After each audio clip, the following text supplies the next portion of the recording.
I'm happy to give up my spot to Kat any day. Any day. I'm just happy that you use that photo of me because I do feel like I look like an actual superhero with that photo. So I'm You totally do. Sriram, does this make like Twitter Spaces Thanos? There's the missing one. Okay. I have some spicy thoughts, but maybe I'll save it for later, Josh. Spicy thoughts now. Hey everyone, we're just going to wait a couple of minutes and get. We have a lot of speakers today. In fact, more than I think. This is amazing. We have like 100 people from NYU Girls Roast. You're a small group of 100 A record. So We can Paul, get started. We'll bring Malika up when she gets here. Paul, today, this morning's the town hall for Clubhouse. I saw that somebody had asked you, are you going to restrict the number of speakers or moderators? And I was like, please don't, not until tonight. Like, we need all these people. Like, that's a great idea. We'll make that change this afternoon, specifically. Should we get going on what should be a really fun episode? Let's do it. Let's do it. All right. This is your Well, show, guys. This is your show. We're just like your guest Avengers. So lead us. Well, on that note, here's a special theme song. Oh my goodness. Lydia, rate his DJ skills 1 to 10. 10 out of 10. Competition. All right. With that special theme song, Aarthi, take it away. Awesome. Hey, folks, welcome to tonight's Good Time Show. This is Aarthi, and we have Sriram here. We have a whole bunch of moderators, speakers. If you're looking at your Clubhouse screen, it's basically filled with just speakers here, the first part. We generally we've been doing this for a couple months now, and we generally cover tech, culture, TV shows, movies, that kind of thing. It's about an hour pretty much every weekday night. And, tonight we wanted to do this extra special, one time only Worlds Collide episode. And so keep the feedback coming. We've been hearing a lot about this episode, but just generally on feedback, on comments. It's just been awesome to just do this with everyone here. So with that, Sriram, I'll kick it off to talk about today's theme.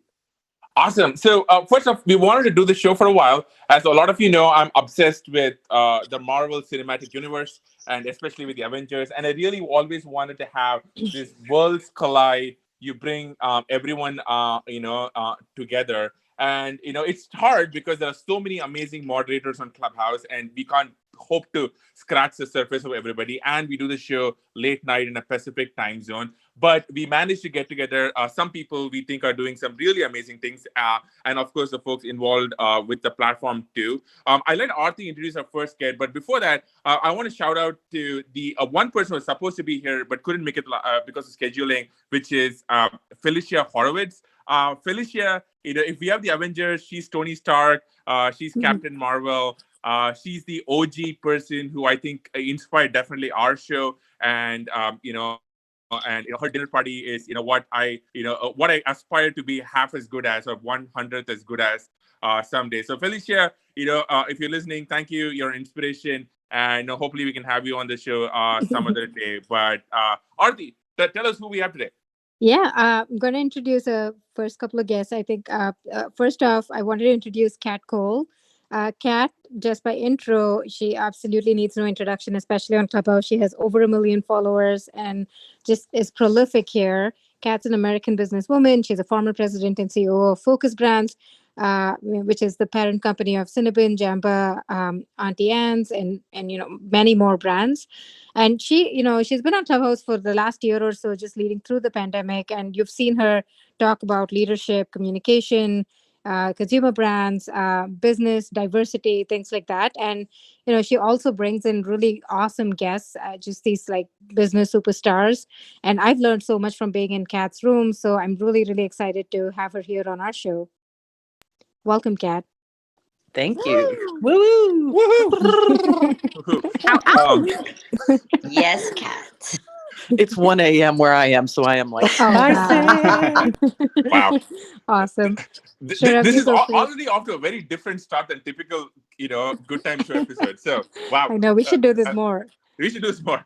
I think through the show, I'm going to feel just really old and boring. But I would say, Kat is an inspiration, and I've gone to kind of follow her online over the last couple of years. If you folks haven't checked it out, definitely read. Go watch, listen to Patrick O'Shaughnessy's podcast with her, or some of the other pieces on her. Just inspiration, just amazing insights on building brands, and just some amazing stories. So, huge fan, Kat. Thank you so much for being here.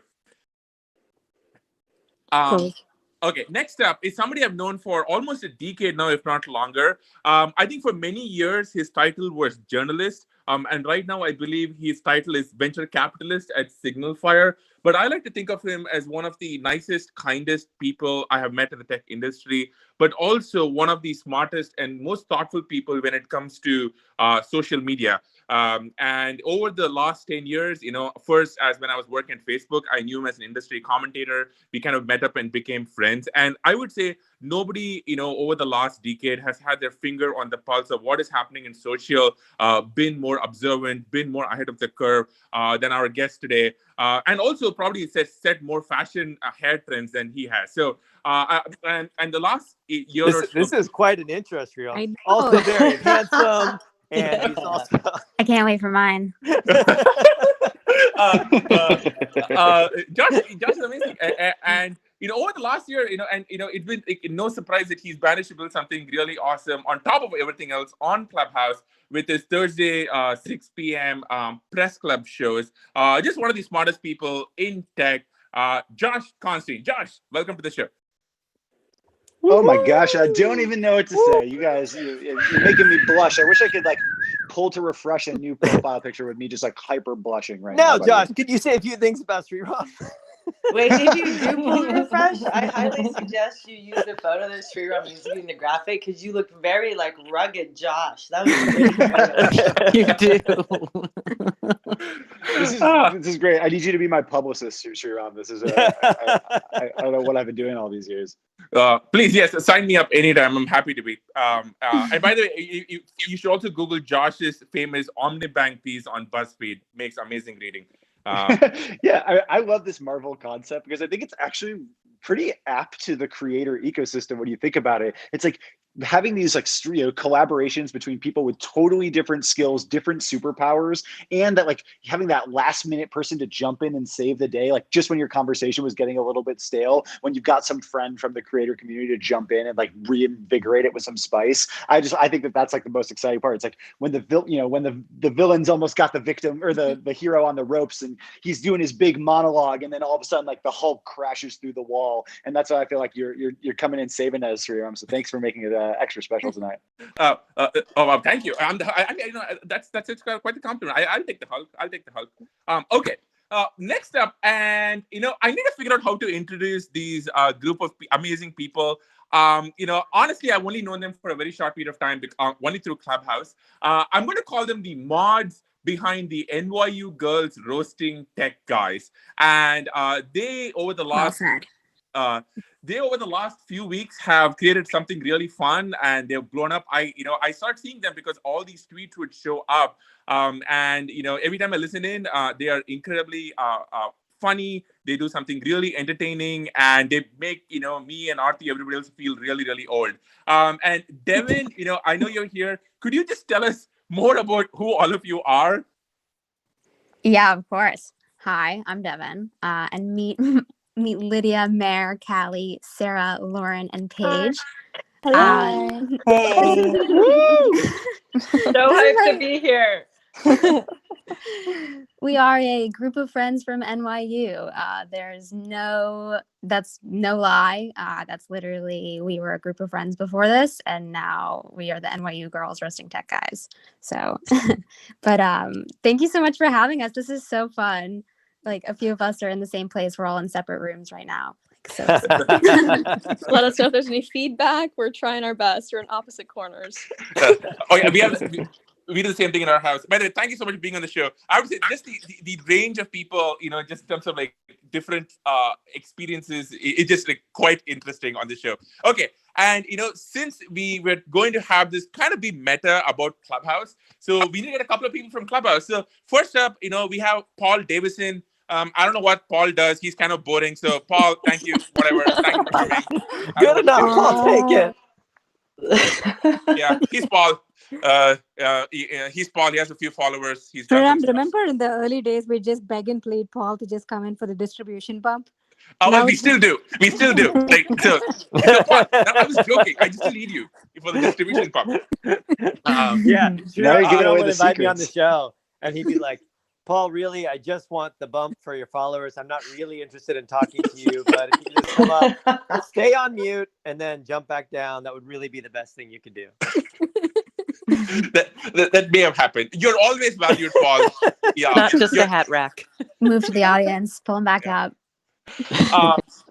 And then I want to introduce somebody really special. A lot of I think in some ways she is the icon for Clubhouse because she was literally once on the icon for the app. I think you all know her because you've seen her in town halls.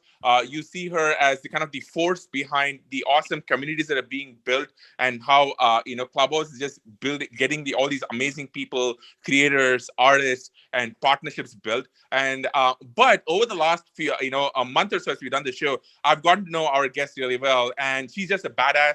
She's amazing. She's, I think, managed to just get some amazing people on Clubhouse, using just an amazing force of nature. So Steph, thank you so much for being on the show, and thank you for everything that you've helped us out with. Woo, of course. No, thank you. If part of my introduction does not include that I get to be the Black Widow of the Avengers, so I'm going to be pretty disappointed. I'm like, it's either me and the NYU girls. We can all share it. I don't care. But yeah. And Sriram, Aarthi, thank you guys so much. Honestly, it's been so fun getting to know both of you guys, and we're going to pick on you as much as I hope you pick on us, which is I love getting to know all these secret things and secret interests about you, including professional wrestling and fashion, just to blow my mind. So yeah, happy to be here. We got a roaster. Thank you. I would say, I'm really afraid of picking on anybody because we have the professionals here with the NYU folks. So I'm going to be very careful here tonight. They are the masters. Aarthi, take us away. Yeah, I think we wanted to kick it off with just, for the NYU girls. I don't know what to call you. I mean, it's just, what should I say? I don't even know. But, I feel like I NYU Girls is good. Yeah, I'll just call it NYU girls. But We're not very sure either. I wanted to ask you about your show. How did it start? This is such a unique concept on Clubhouse. I think, Paul, if a year ago, if you had thought of use cases for Clubhouse, you would have never ever thought of let's get a bunch of people on a show and roast some tech person there, and get somebody to ask somebody out live on audio kind of thing. I just would not have imagined that to be one of the use cases. So I'm just curious to know, how did it all kick off, and how did you get to where you are now? Yeah, no, definitely. I think it's important to note that we have our last girl, Malika's coming on stage. Meet Malika. Hi, Malika. Hi, everyone. Hi, Malika. How are you? Happy you could clear your schedule and join us. She's alive. I'm sorry. Thank you. Yeah, no, but it's definitely it's important to note that this all started 2 weeks ago as a joke. We're actually a group of friends, like I was mentioning before, and I've been on Clubhouse back since April, but my friends recently got on the app in January, and we've been playing around with it a lot and just hanging out, shooting the shit. Don't know if I could say that on a show. Yes, you can. It's okay. We would just hang out on Clubhouse. We had a cool show. You can say anything once. Remove her from the room. That's how you know it's cool, because if you say this is cool. Mm-hmm. This is a cool room. Yeah, but we would just create these rooms. We would just hang out and create these rooms with these ridiculous names, is Army Hammer a cannibal? Are Ice Cubes practical? And they'd be these really small rooms, but it was very fun, and we just kind of have these funny conversations. And we were playing around one time and saw a room that some people from TikTok were hosting, and they were doing this shoot your shot room, and we just thought it was really funny, and we were oh, okay, let's try this out, not thinking anything about it. And this was the night that I think it was the night Elon was on the app, so thanks, Sriram. Yep, we remember that night really well. And it was also the night that the servers crashed. So thanks, Paul. But there were The one night Skewered. happened. But there were about 800 people who were stuck in this room listening to us talk. And it was like the funniest thing where like all these people were tweeting being like, oh my God, I'm trapped in a room. Like they couldn't leave to go into any other rooms. And they just were listening to us talk about really stupid things.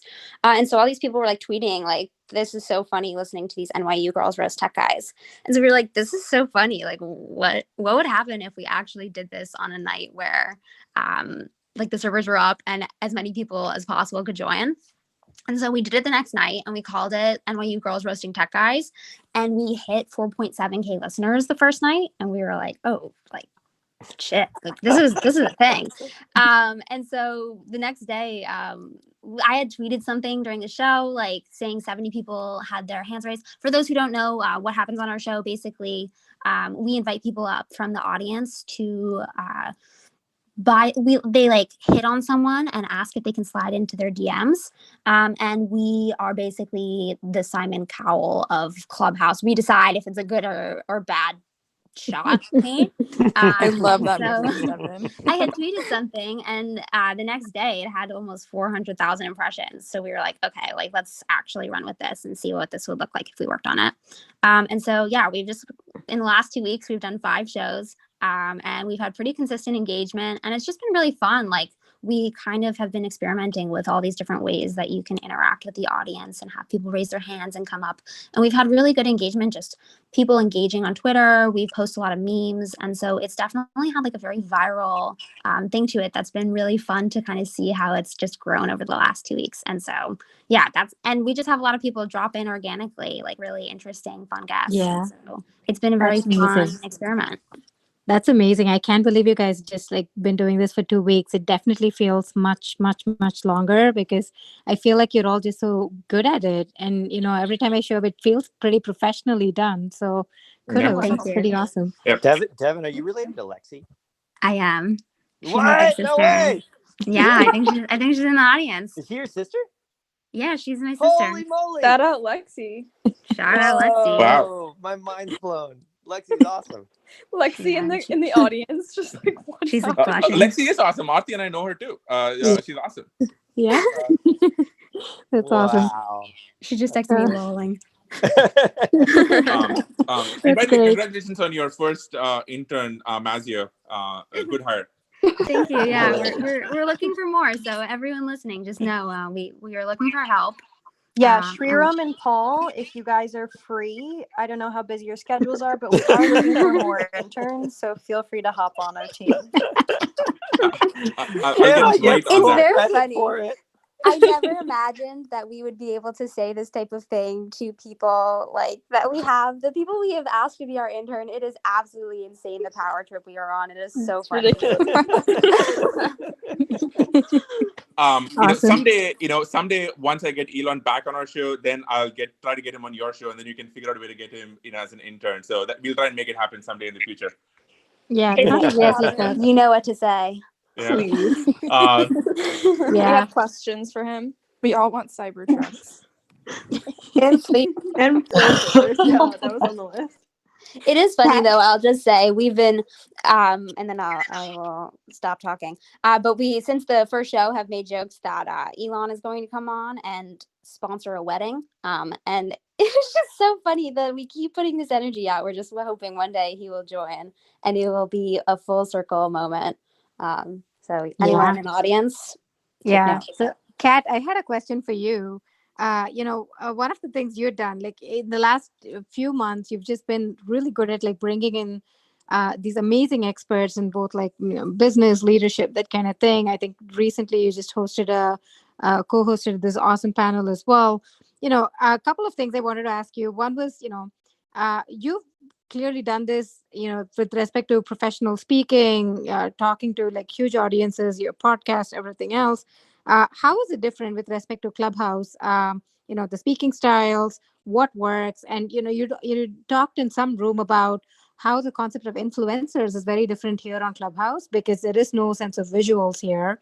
How do you make it work on Clubhouse? Because you seem really natural at it, even though it's a completely new platform.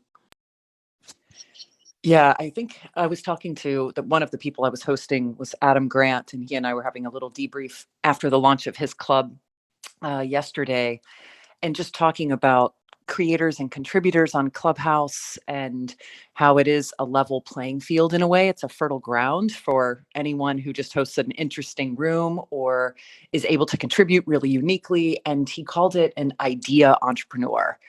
And because I thought, oh, intellectual creator sounds so elitist and, not right. And yet there's already people who have podcasts and who are speakers. Yeah. What is this? And so I think it's people who are confident and comfortable communicating or challenging ideas, and who figure out how to do it in a much more abbreviated way. That's the trick. Yeah, no, that's great. And you'd also talked about how you'd sent Cinnabons to people who are on Clubhouse, which is amazing. That's like It such would an awesome be hack. amazing. If It would be very interesting if there's anyone in the audience that received them, because back in May and June, we were at peak lockdown. I mean, and peak discomfort, and was really, really tough. And I was president of Focus Brands, which one of the brands is Cinnabon. And so I just started telling people in Clubhouse rooms, and they were much smaller back then. Hey, if you like Cinnabon, if you're into that kind of thing and you trust me with your address, DM me your address and I will send you a giant box of sugar and fat. And a lot of people did. I think I sent over 250 Cinnabon gift packages from our D2C business. And it was interesting because it was just me showing love. Like, we were all locked down, and I was so appreciating community and connection and all the cool vibes coming from Clubhouse and all the people I would have never met. And I loved surprising and delighting them. But at the same time, afterward, they would go share it on Twitter and Insta, and it became this thing. And so when I would pop into rooms, someone would out me and say, "Oh, that's the lady that sends everybody Cinnabons." And so eventually I had to turn it down. And for anyone listening, I'm no longer running the company. And so, but you can order on Cinnabon.com. Wait, Kat, did you bring enough for the whole class? There's more where that came from. Aarthi, I love your question, because this group here is actually evidence of what I think is one of the most unique things about the quote unquote influencers on Clubhouse, which is that it's often not a single person, and they're often sort of collectives. And like I said, this NYU Girls is a perfect group. And the fact that you're even bringing us all together as a group, as this worlds collide, is again further evidence of that. And I think that's been one of the coolest things about working with the creators, is to watch it happen, over time. And, whether it was late nights, early mornings, which was one of the first, like what we would call these creator collectives, or now it's become like, we see sort of swapping and co-hosting shows together and like tag teaming in for each other, especially, if you're hosting more frequently. And so I actually think it's one of the coolest things about the group of quote unquote influencers on Clubhouse. Yeah. And Aarthi, I would add to that those rooms, and Steph knows this, but those rooms that I often host, I have a mini group of Avengers who always are there and who make it so much more rich and dynamic and joyful. And it's not expected that they will be there, nor do they expect I will be in every room. We all have our own businesses outside of Clubhouse.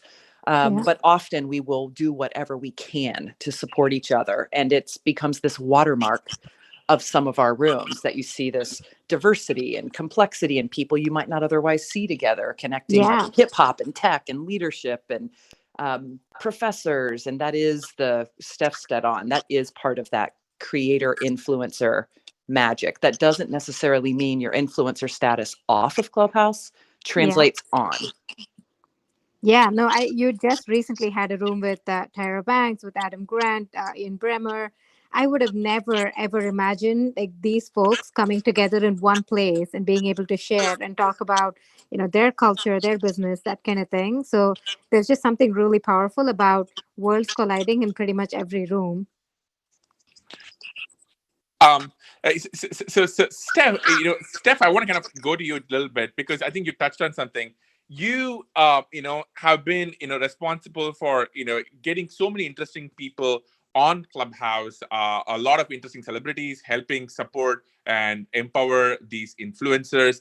I'm curious, so there's a lot of people here, who either are already, I see a lot of really interesting, famous Clubhouse names in our listener list. A lot of people who I think would want to be mods or probably think of their own shows.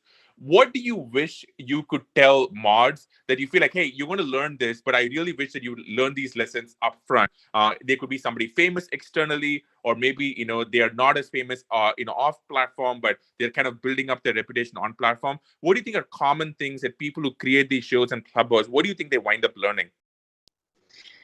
Yeah, that's a good question. I think part of it is, like I said, it's an easier load together. I often encourage when they come to me and they're like, okay, I have this idea for this show.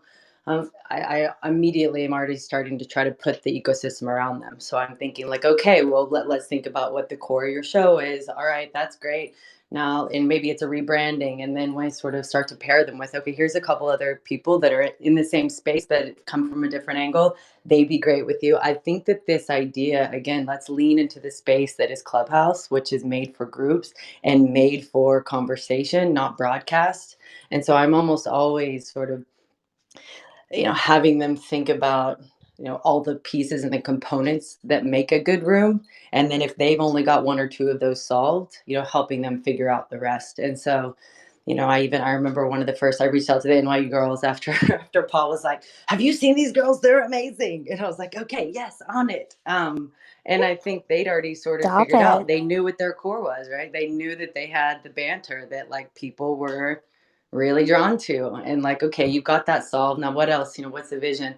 And so I think, when I initially talk to creators, I think it's about, depending on what your objective is. Not everyone's objective is to have 5,000 person rooms, right? Some people are just to sort of illustrate that they're thought leaders and really lean into the vertical that they're in. But I think though, more often than not, I'm always trying to help either people that are just starting and maybe they're influential on other platforms, but they're new to Clubhouse. I always am really just level setting with them about what makes Clubhouse unique and the different components that make a room great, and then helping them solve for the things they haven't thought about. I love it. I think, by the way, one thing I should shout out is we kind of do the same. We have a crew of people. I think for folks who listen to our show, shout out to Steven Sinofsky, Gary Tan, Avichal Garg, and Mark Andreessen. They show up often and they kind of carry a lot of the prep work that we do, the back channel work that we do, definitely the audio work that we do, and obviously, they help provide almost most of the content in ways that we can't. So it gets a lot of work, right? It's a lot of work. We do the show almost every single day, and we both have full-time jobs, and we have a 2-year-old baby, and so it adds up a lot. So having a set of people that you just like hang out with and you love, and who can kind of like tag in and run the show for you. Without that, I think a lot of people just burn out. So highly recommend it. That's kind of why I kind of like, in some ways, I'm kind of jealous of the NYU NYU girls because they have workforce. So yeah. But they've also got to help me. That's the thing. Is like they've got a sort of tour de force of them, but they also like play off each other so well, and that's what I mean. Like it really is that dynamic that people fall in love with. Again, it's a group, and if you're in the audience, if you're not participating directly, then part of what you're falling in love with is this either idea that you can join the stage, or that it's enticing or inviting enough that you're just happy listening. And like I said, I think it's a really an interesting balance. Yeah, absolutely love it. And so I want to go to Josh, because Josh, I think you were early on this platform, like a lot of other platforms. And I remember I went to look. I think you started off Press Club in June last year, and so you're probably one of the first. I think yours and Felicia's shows were some of the first shows I saw on the platform. So I'm just getting curious. Right? You've kind of grown that. You have like over a couple of million followers now. How much have you evolved the format and the show? And what have you seen? Like, how have you kind of learned to handle the show as in the many months and Clubhouse's explosive growth has happened? Yeah, I think what's so amazing about it is just sort of going with the flow and not always knowing where the shows are going to end up. Because I kind of think of Clubhouse as like the wishing well of audio serendipity, where you throw in something of value and your dreams come true. Like the other day, I was holding a talk on newsletters, and we had Jessica Lesson from The Information and Dan Primack from Axios. It's like incredibly storied entrepreneurs in the journalism space. But then Ben Thompson from Stratechery shows up, and we're like, wow, this guy's a legend. legend, absolute hero. And then the Substack CEO shows up. And it's like, that would be the dream guest list I could have asked for, but like wouldn't even be so ostentatious as to like reach out and ask for. And it just sort of comes together on the platform. And that to me is like what's super exciting about it. So I try not to be too prescriptive about what goes on. But yeah, it's those like surprise guests that I think make it really special and so different than what's on a podcast. You know, we were talking about Instagram and Facebook moderation, and Adam Nazari, the CEO of Instagram, showed up. And it's like, that's something that's unscripted. You're never going to get on like a stage of a tech conference where like, you know, a bunch of critics are talking and then the person they're maybe criticizing actually jumps up with you and gets into the conversation. That to me is just incredibly exciting, because it's like you just would never get to see that on a recorded podcast or something where you know everything ahead of time. It's that serendipity that I think is so special about it. I have a question for Josh Sriram. Go for it. So Josh, you had probably one of the first shows, if not the first show, with Press Club. And I would love to know how you as a creator have changed your philosophy of creating over the course of 8 months? Wow, yeah. I mean, I think when I started, I was obsessed with this concept of content density. I wrote about this with regards to TikTok, that like I was always so amazed because you look at TikTok and like the video is 15 seconds long or something, but you know that the person behind it spent 15 hours learning that dance, making up that skit, building the props, shooting everything over and over again, re-editing it. And what ends up they end creating is like this thing that's actually worth your 15 seconds of time because they put so much work into it. And so in the early days, you know, I think I started being very spontaneous. It was like, oh, let's just see what happens, have people come up. And I think that spontaneity aspect is still really important because it's like the surprise cameos. But my philosophy kind of started to evolve to think like, if everything else is very casual and very easygoing on Clubhouse, and I love that aspect of it, I wanted to bring something different. And so I came up with this idea of like, let's just put a ton of prep into figuring out a bunch of experts who maybe aren't super famous in their own right, but when they come together, they can create, you know, the best consensus or the best discussion of a topic. So like having a bunch of the top journalists and newsletter writers talking about newsletters, or the top misinformation researchers talking about the insurrection at the Capitol and what happened there and whether people should be doxing insurrectionists. It's like these people are just so much smarter at these topics than me. And by putting the work ahead of time to bring them together, you can just sort of sit back and let amazing things unfold. And that to me has been what's the most exciting, is like if you put in that prep work ahead of time, you can just you're kind of like planting the seeds, and then you get to just watch back and you know, reap the harvest and enjoy your harvest moon dance. Josh, actually, I want to ask you one more follow-up question, because I think one of the things I think we DM often about is you've been ahead of the curve on, I would say, a lot of things off Clubhouse when it comes to promoting your shows, writing recaps. Could you talk to us about just, you know, what you have learned there? I have some thoughts, as you know, and I want to get others too, but you kind of like really pushing the boundary on how you handle everything off Clubhouse about your show. Yeah, definitely. So I guess I just think of like, why are people really tuning in? I love that Ben Thompson said that, you know, creators often get too caught up in like their single medium. He said that getting focused on newsletters is the mistake. You don't have to be constrained to text. A lot of this is just people following people. And when I realized that, I was like, if they're following the personality, they want a little bit of that. So I've started to record little videos that I post on like Twitter and Instagram, just be like, here's why I'm excited. Like the whole point is that I just geek out and get like honestly far too excited about some of these very dry and kind of nerdy topics. And by like putting my face out there, letting people know like this is something that's personal to me and that I care about, I think like I just want to see more people invest in their friends, like, you know, time in their businesses or supporting their content efforts. Because like everybody's making stuff all the time, but there's this weird aspect or this weird culture online where it's like, oh, if my friend is using social media to promote themselves, I should like pull back from that because it's like, oh, they're spamming me. But it's like, no, they're your friends. Like these are the people that you should support and like be there for. And that's why I love trying to get to do a little bit of that. And then I think just like across the board, I just think of how would I want to respect somebody's time? Like if I was in the audience, how would I hope that they respected my time? So I just try to go from, you know, right from the first minute. Like oftentimes we'll skip intros and just go right into the meat of the content. We can rewind and do intros later, because it's just kind of boring to like start a panel with 10 minutes of intros unless they're like as beautifully poetic and fawning and delightful as yours, Sriram. You like you feel cool with your heart, but everyone else, a lot of times I'm just sort of like, oh, I don't want to send it around the horn for 10 minutes. And then the last thing was like, I remember I went to so many panels when I was a writer at TechCrunch. I moderated tons of panels. I went to tons of them to report on them. And so often they'd be like, cool, I sat here for an hour, but what did I actually learn? It's like hard to even remember. And so I started to do these recaps where I'll just like, I'll take notes throughout my show and then just go down like 50 bullet points of the things that people said, quotes, or like major points I think people should remember, because like it's just mean to kind of like make people like lean in and pay perfect attention for an hour or 2 hours straight, like my show sometimes runs. So yeah, instead with Press Club, we end every episode with like all of these takeaways.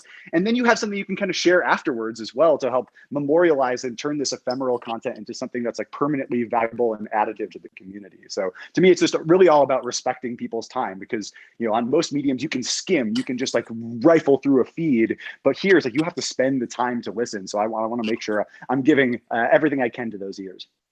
I love it. By the way, it also helps that both of us talk really fast. I think so that also really helps too. Yeah, I'm absolutely exhausted. Sriram, Aarthi, I'd love to hear your thoughts too. Like, what have you learned? What have you started to do differently? What have you found works off platform? Because you two have gone from 0 to 60 so quickly with this show. And a lot of people are like, wow, how did they do that? How did they get Elon? How did they get Zuck? So can you share a few thoughts on I have to say, though, this is all we talk about. This is literally just become the conversation at home.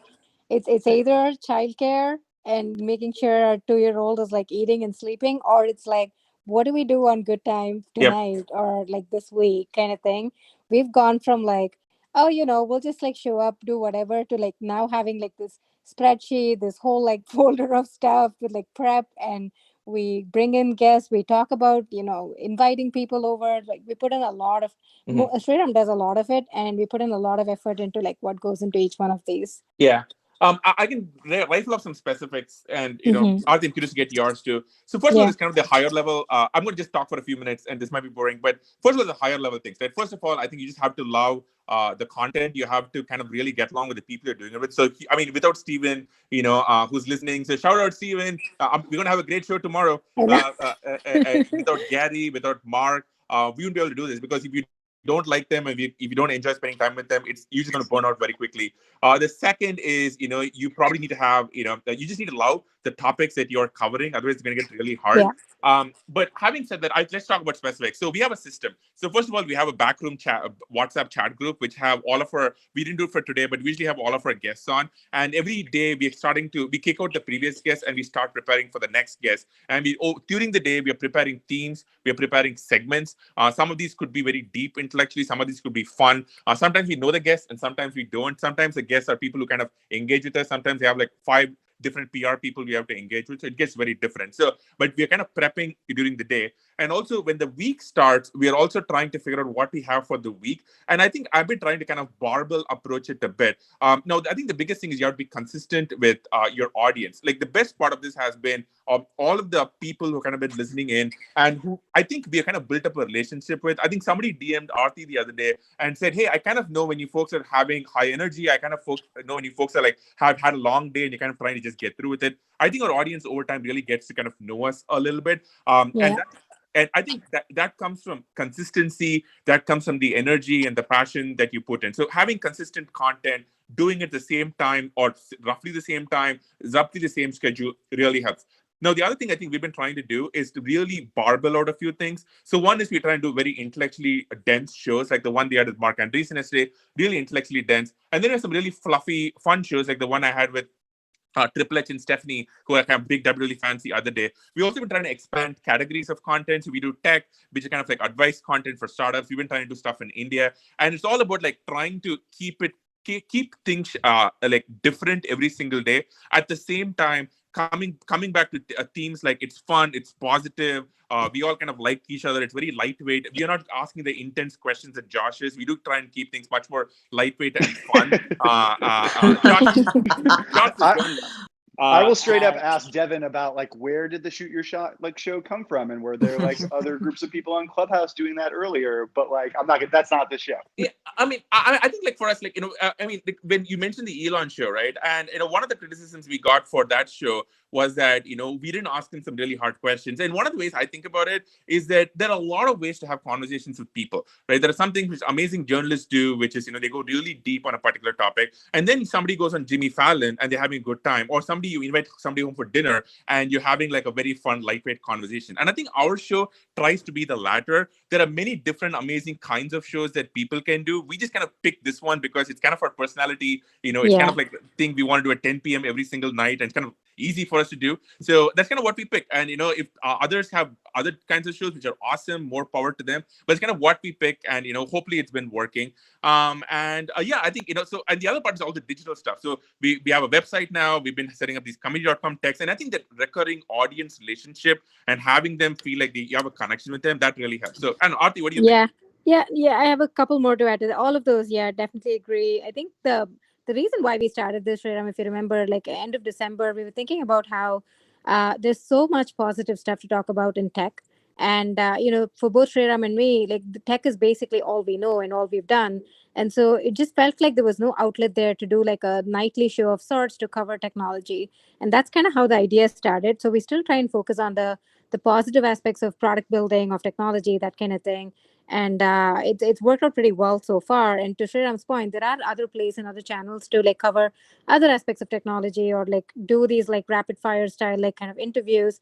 Ours is not that. I just don't think we're good at that stuff. Ours is like really about like what are we building, that kind of thing. So that works out. And I think the other thing that we try and do is like what's in it for the guests. We got earlier last week we got DVF here.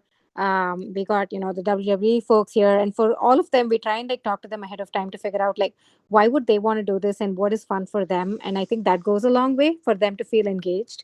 The other thing that we try and do a lot of is Twitter feedback. Like we collect questions from people on Twitter. I've never had to be in this place where I am not famous by any means, and I have to now look at like DMs and look at like hundreds of people just being like, can you ask this question to this person, kind of thing.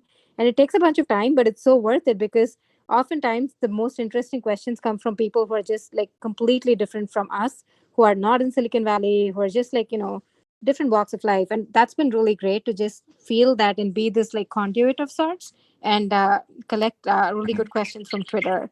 Those are kind of what I have. I don't know, we can right now, I think, Paul, to what you were saying, we kind of treat this now as pretty much a product by itself.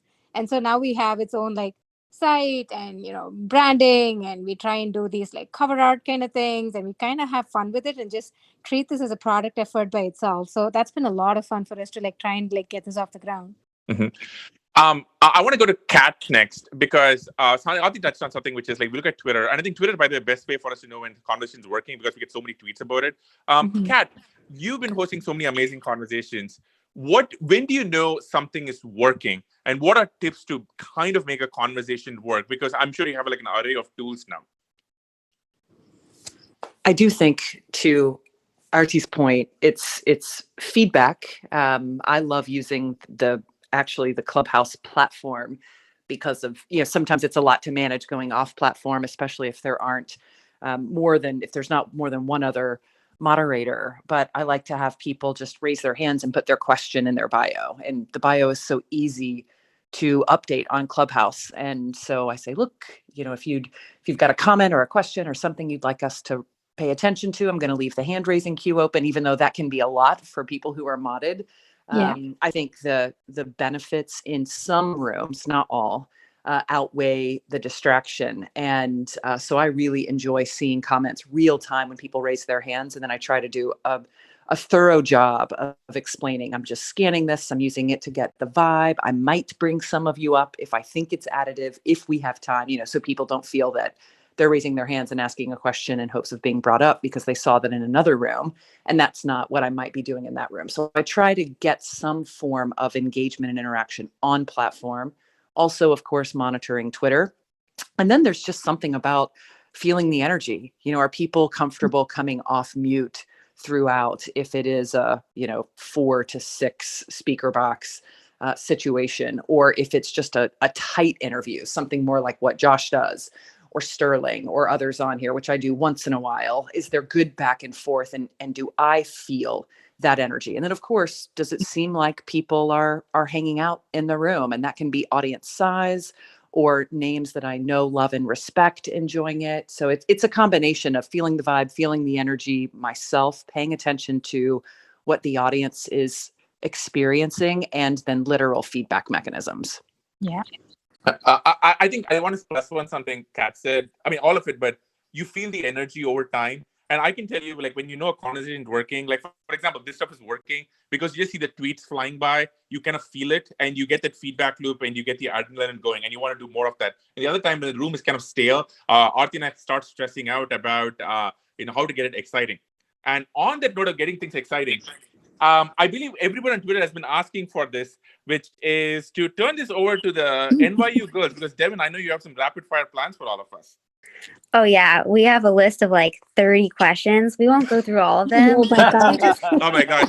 Please start with Josh. I have to a make sure question. this was Oh, go go for it, ahead. Paige. I have a question I would love to ask Kat. We were reading your Wikipedia page and would love to know more about your Burning Man wedding, if that's real. Okay. This is rapid fire. It was amazing, beautiful. I met my husband less than a year before. We met, we had a one-night stand. So we proposed to each other 2 weeks later. He rowed across the Atlantic Ocean in a rowboat. Well, as a part of an ocean rowing race. Oh my God. When he landed, we tattooed our rings and agreed we would get married at Burning Man. What we didn't know is if we would make it an official, like, legal wedding, or if it was just going to be our spiritual one. We're super hippie woo-woo. And we decided that we would make it also our legal wedding. So you can go to weddings@burningman.com. It's a thing. And someone will reply and will ask you all kinds of questions about if you're looking for this to be legal or not. And then we'll match you, because there's no commerce on the playa. They'll match you with a Nevada state officiant who is also a burner and who volunteers. And ours was a woman named Armadillo. That was far better. Of course it was. Ever Yes. expected. That's amazing. I want to be Wow. Kat when I grow up. That would be You great. should. When Amanda and I got married, our wedding website was pleasecometoourwedding.com. Please, I'm begging you. Yours is better though. Incredible. Okay, I'm curious. I just want to know most of us are 22, 23. What were you guys like at 22, 23? You mean last year? Yeah, of course. What do you like right now? Who wants to kick us off? I can go.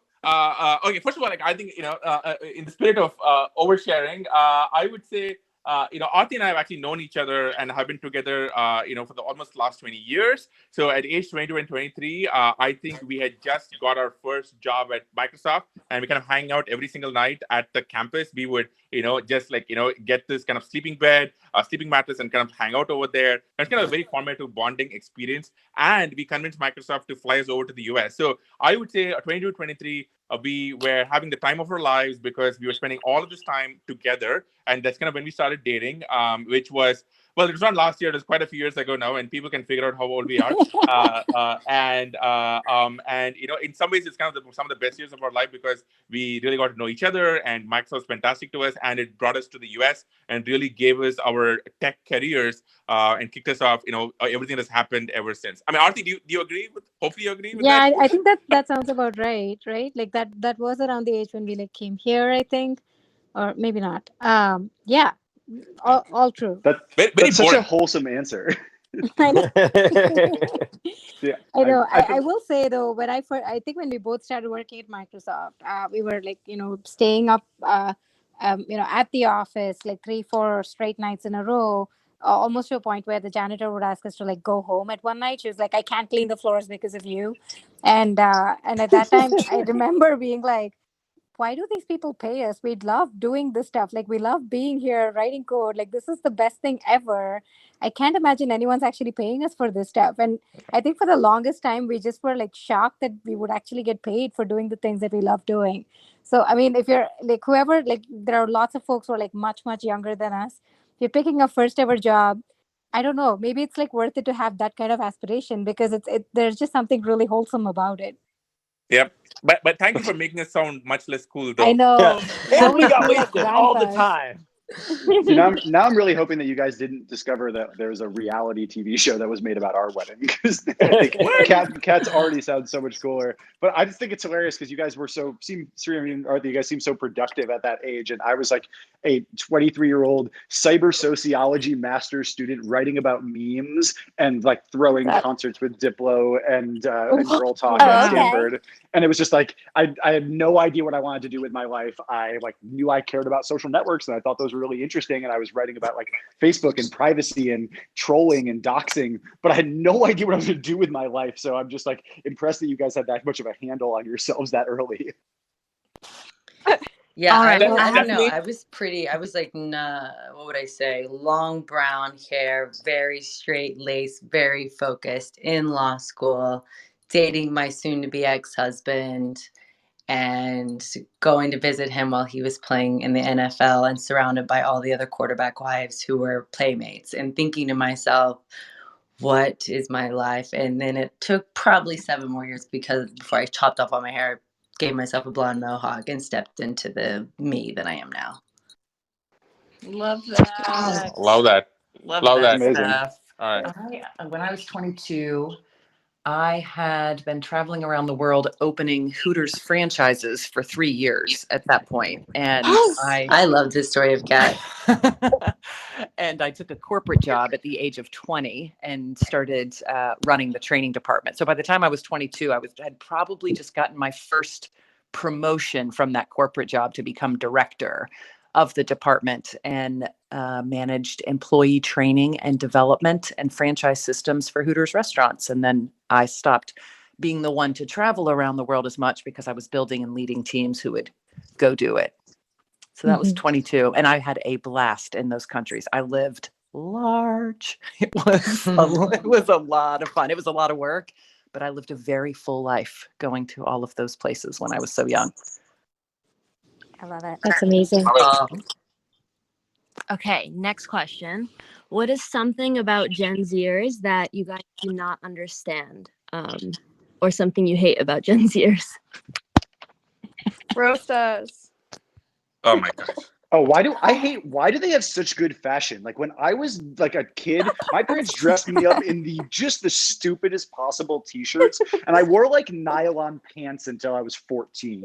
Like it's just not fair that like kids now have the internet and can like actually self-assess and have some sense of taste. Because like I was not blessed with that, and every photo of me from that age, I look like I'm 8 years old instead of like 17.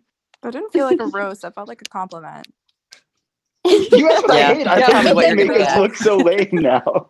I feel like a bunch of like 14-year-olds just look like mini adults. Like, yeah, it's definitely, it's so I think it's because of like Instagram and all the social media. Also, as cuspers, I feel like we also were like super lame until we were probably 16, 17. We didn't get the early glow up like actual Gen Zers have been getting, which is frustrating. Yeah. Wait, are you guys making that a new term? Is that the new in-between? No, that's a thing. Cuspers. It's a thing. Cusper. Yeah, because we were all born in 97, 98, so like. Oh my gosh. Right on the border. We're so old. It's definitely funny. We talk about this a lot. Like, there's like people say that there's like it's a separate generation in between Gen Z and millennial, where you're kind of like you grew up as technology was really becoming more popular, and so there's like a weird, like I personally think the divide is like if you have older or younger siblings. Like I have older siblings, so I feel more millennial, but like I think if you have younger siblings, you're more Gen Z. But you guys might laugh at that, but I would say there's definitely a distinction. I agree. I think so too. Like I mean, I remember having to use a map in the car without navigations, like technology. Probably still sound. No. One thing I think about for us millennials, I think like a lot of us, in our like, well, sadly, mid to late 30s are on this boat, which is I think we're the last generation to have a life pre-internet, pre-technology, and also post-internet, post-technology. So I think we might the last folks to kind of not be shaped so much by the internet, but also got to actually experience in our youth. I mean, Josh, you think about this a lot more than maybe a lot of other people. I think for everybody else, I don't think they have a concept of what it was. Like Aarthi and I were talking about the other day, like, you know, it took years for us to get a landline phone in India when I was there. You had 2 channels on TV. And then like 6 years later, we were on dial-up, and a few years after that, you had Facebook. So we got to see that entire arc and see we kind of had life before and after. It was just such an innocent age. Like the first time I went online, I went into an AOL chat room and was convinced that this person I was talking to was actually the drummer of Green Day and not just like a complete random stranger. Just innocent me being like so excited. And then, no joke, I ran into Trey Cool at a concert of his in Berkeley. And I went up to him and asked him, I was like, was that you talking to me in 1993? And he just like gave me the most disgusted look, didn't say a single word, and just walked away. It was just absolutely heartbreaking. I don't know whether, okay, I don't think I've ever shared this story in public before, but Aarthi and I actually met online. I can tell the story for like a minute, which is the old school online. Yes. So back in 2002, we had a mutual friend who wanted to build a website, and he didn't know how to write code. And so, yes, we are even nerdier now than we sound. And he added us. I think we should just stop, Sriram. I don't think this is a very flattering story. Absolutely. We'll be the judge of that. Yeah. So, and this person, he added us in a Yahoo chat room, which, really dates his story. You folks, the NYU folks, Yahoo was a company back in the day which could have bought Facebook. Don't worry about it. And so they added us in the Yahoo chat room, and for a year we used to only chat. I had no idea how she looked like. I had no idea where she lived, and we just used to chat every day about building the site. And about a year later, we met for the first time in person, and the rest was history. So I like to tell people we met online, but that sentence doesn't mean what people today think it means. All right, one more rapid fire question. Then I have a question for all of you. Okay. I'll take this one. I know that we all have iPhones here because Clubhouse is for iPhone users only right now, but I wanted to ask you guys what your screen time is, because I know we all get our screen time reports and how much time you spend on Clubhouse. I will share this first, that I spend 14 hours a week on Clubhouse, which is absolutely insane to me. Only? I want to know Paul's. And what's your average screen time, Mare? I want to hear Paul's too. I'm looking it up right now. Yeah, me too. I'm looking it up right now. I'm nervous for everyone.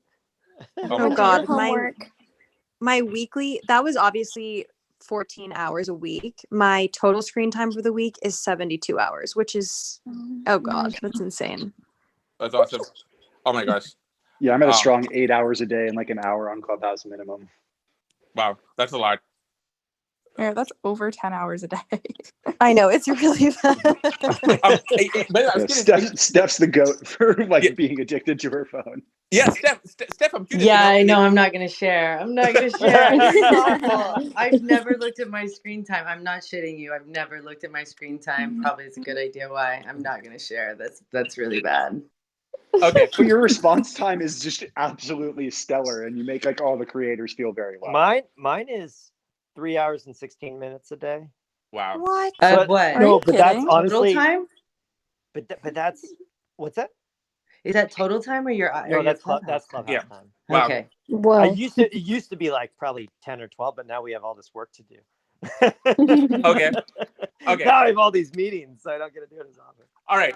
Okay. One last topic, and then I have something for the NYU folks. One last topic, which is, and maybe Kat, we can start with you.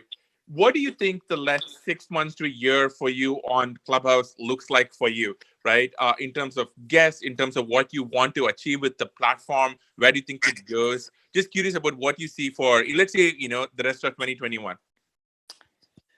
For me, what I'm really enjoying right now, one, continuing to have great topics on leadership and change management and people decisions that are helping people, like in their everyday situations, whether they're founders, CEOs, or brand new employees. I want to keep doing that baseline of content through office hours and other rooms, and leaning into this concept of Leadership Lab, a place to workshop leadership topics, but where I'm bringing in more of these amazing authors and speakers and thought leaders that can complement the discussions that I typically have with real world experience with pretty deep research. So I will continue to do that. Like I'm pressing on the gas on that. What I'm doing more of, and I hope I continue to get the opportunity to do, is helping brands think about how to experience Clubhouse and, using my words, contribute to Clubhouse. And so since I've run brands yet am very active on Clubhouse, I get a lot of inbound of people who say, oh, they're friends typically. Like we know each other from the industry, and they'll say, wow, this is really exciting. We feel late to the party. And my response is, it's barely the first inning. Like this is still pregame. There's such an opportunity to come and shape and navigate the community in a beautiful way, and let me help you, because I want to be one of those people, I think like all of us up here, that create the Clubhouse we want to see in the world. And the way to do that is help a lot of other amazing people find their way to have their voice and be heard and contribute, but also figure out how to benefit from the platform. So I'm loving the work with brands. That is completely energizing for me. And I think I can uniquely cross those worlds. So I want to do a lot more of that. That's awesome. And I will add, I have found, I was wrong. It was 6 of my 9 angel investments year to date from people I've met on Clubhouse. Nice. Wow, that's amazing. Which is bananas. I need to spend more time on Clubhouse now. That's awesome. Wow, that's just stunning. Josh, what about you? Are you been really pushing the boundaries with your show? I've been loving how you've been scaling it. What does the next 6 to 12 months of Press Club look like? I think for me, it's really about just trying to bring a new vision of vulnerability to discussions about technology. I was at TechCrunch for 8 years, and so much of it is about like the big funding rounds, the big product launches, the IPOs, like all the successful moments, or at least the moments that are like supposed to signal success. Raising is not success, but it just isn't. There aren't a lot of opportunities for, I think, like big public figures to be really vulnerable and like talk about all the things that went wrong in their life and the failures that they had. Because I think without those, you just get this really miscolored perception of how easy it should be or how it should feel when you're trying to build something of your own. And you're hearing things like, we had the CEO of Shopify, and he said that he looks at failure as the successful discovery of things that did not work.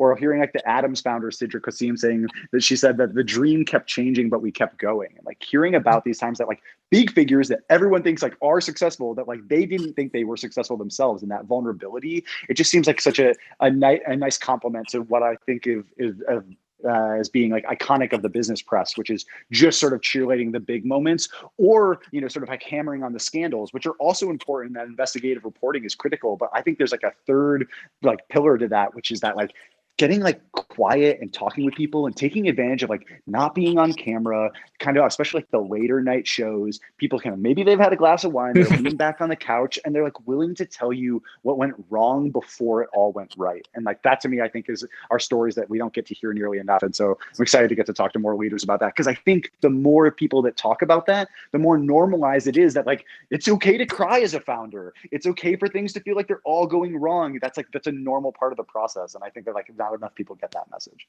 That's so powerful. I just love everything you've done at Press Club, and the conversation. Last week's conversation was just fantastic. And I will try and stay out of your time slot, Josh. I'm not going to schedule stuff at Thursday 6. I will try and stay out of your lane.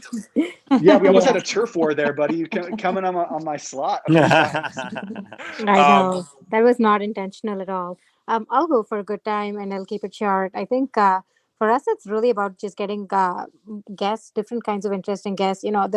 For me, the thing that has been really awesome has been like looking at the feedback that we get on Twitter and everywhere else. And particularly, we come from India, and we moved here about 13 years ago. And just getting people from back home who are like, I know you, I've like, we've like hung out then, or, it's so nice that you're doing this thing. And I've like listened to you on Clubhouse, and just getting feedback from like people who I've like kind of lost touch with, or just folks who are like, just been able to like come back and like listen to our show and just tell us like what else we can do, and that kind of thing. Like last Saturday, I think we had one of the biggest cricketers in India show up, and that was a big deal for us, because this guy is from our hometown as well. So it was really fun to like have that kind of thing. So really just have fun with it, have more interesting guests, and kind of like vicariously live through their kind of lives and their shows and stuff. That's kind of it. I love it. And we can't have anything more out of that. I think that's exactly what we're trying to. And but I want to say something Aarthi kind of played down is it's amazing to see the amount of texts, DMs, emails that she gets from women, especially women from India, who just love that Aarthi's out there. And they share all these stories with her. So it's very touching and amazing. And so for everyone who said do more of that, it's amazing. We really appreciate it. All right, I want to end this on a light note, which is, and this is for the NYU folks. Before we wrap, I know that you folks have been talking a lot about Elon on your show, and Elon has kind of come on our show, and I know there's always been rumors of him and Kanye doing an episode with us. So this is your chance, right? If you want to shoot your shot at getting on the Elon and Kanye show, now's your chance. Go for it. Oh, we're shooting our shot hard right now. Yeah. I don't know, girls. If I'm you for role switching, you're gonna have to try a little harder than that. Come on, girls. Yeah. I feel like we should just host them on our show. Oh my god. Could you imagine the chaos that would ensue? The chaos. The amount of roasting we could do. I mean, it's Kanye and Elon, like maybe two of the most roastable people on the planet. Ever. So. I feel like we would all be too nervous. We'd be like screaming, like all individually. I have so many questions. I would say our pitch to try to moderate Elon and Kanye would be that where we see our show going in 6 months is I see a lot of flamethrowers, cyber trucks, and trips on SpaceX rockets. Free dinner to Mars. That's pretty compelling. I will pass it along. That's very compelling. All right. Okay. We're a little bit over. This has been such a fun. Let me wrap. First of all, I want to thank everybody. Thank everybody in the audience. For all the thousands of you folks who've been sending in tweets and DMs. We tried something really unique and special. And it, hopefully you had fun. We had a lot of fun doing it. And I want to thank all of our guests. Obviously, Aarthi, for co-hosting the show as always. I want to thank Josh Constine for just being the person he is. You heard my intro. He's awesome. Go watch, go listen to Press Club every Thursday at 6 p.m. To Kat, who you obviously on this show. First of all, I didn't know Kat. I know the Burning Man story, so now I'm even more impressed with you than I'm before. But Kat's just awesome, by the way, if you folks, you definitely listen to her on Clubhouse, but I highly recommend all of the podcasts and the articles that she has. She is fantastic. She has like an amazing story. And Kat, thank you so much for being on the show. And the NYU Girls, right?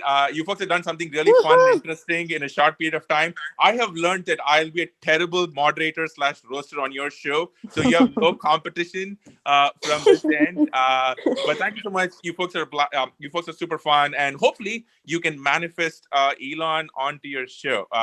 We will. We do get the chant every crystals night. out. It's gonna happen every single night. Manifestation. I love that you said that. I love that. And most of all, I would say to Paul and Stephanie, because I don't know how often they hear this, but thank you so much for creating the platform that we get to do all of this on, but also just being like so engaged with the community.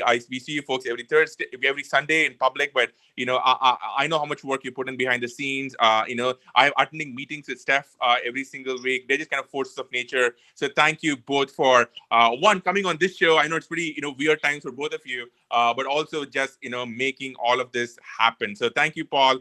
Thank you, Stephanie. And with that, I'm going to say good night. You know that we have a tradition of playing a song to match the content. So to play us out, this is if you folks have remembered Avengers Endgame, this is a scene when Captain America is in trouble and all of the Avengers and the Marvel Universe shows up. So with that,